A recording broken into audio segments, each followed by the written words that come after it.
Hello, everyone. I've been seeing a lot about the Environmental Protection Agency proposing some new rules for automakers in the United States. And I thought I'd cover it here with this article from Automotive News. So this is an article from April 15th, 2023. In contrast to President Joe Biden's non-binding zero-emission vehicle goal, the EPA's aggressive new campaign would have the legal authority to force the automotive industry to make some tough decisions as it hastens its electrification strategies. The agency last week unveiled its strictest ever vehicle pollution standards for cars and light trucks for the 2027 to 2032 model years, requiring 13% fleet-wide average emission reductions each year and a 56% reduction in average emission target levels from the 2026 model year. If finalized, the proposed standards could mean electric vehicles would make up more than half of new vehicle sales by the 2030 model year and 2/3 by 2032. It would mark a massive leap from the current market, with EVs accounting for 5.6% of US light vehicle registrations, according to Automotive News data. So as the article mentions there, this is just a proposal at the moment. It's not finalized. If the proposed standards were finalized, it could mean electric vehicles would make up more than half of new vehicle sales by 2030 model year. Well, I would suggest that this may not be necessary. I believe the transition to electric vehicles is going to happen faster than a lot of people think.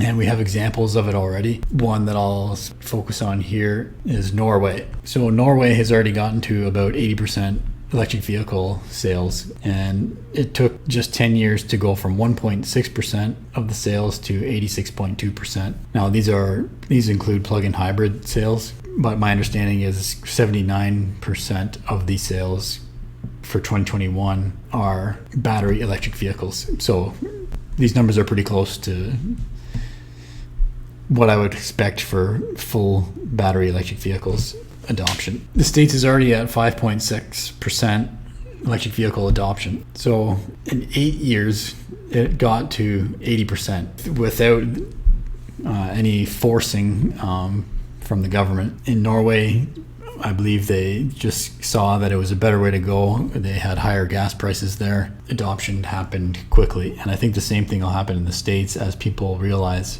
the cost of ownership is cheaper. There's less maintenance. It's a superior technology. It's not all about the environment.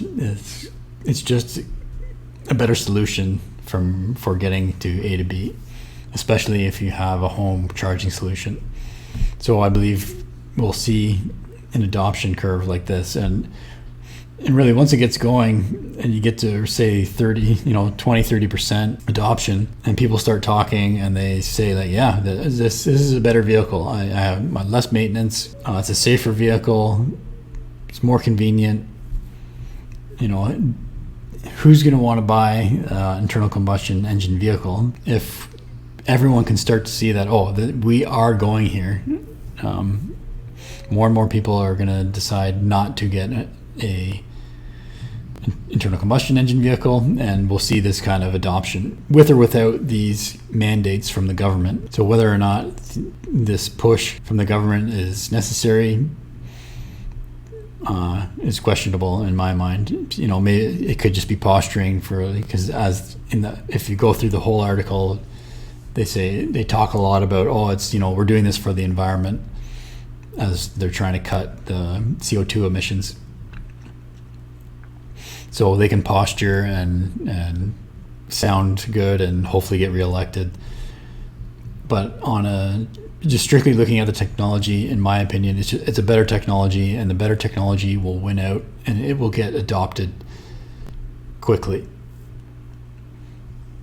Norway is just one example. Iceland is another one. They're up there in the same kind of numbers as Norway here for electric vehicle adoption, well above 50%. And this number is only for 2021, so I imagine it's even higher now. So to me, initially I kind of ignored the news from the States that the EPA is going to push for tougher standards, because I don't think it's necessary. But I kept seeing it mentioned, so I thought I'd cover it for you guys, and hopefully you enjoyed.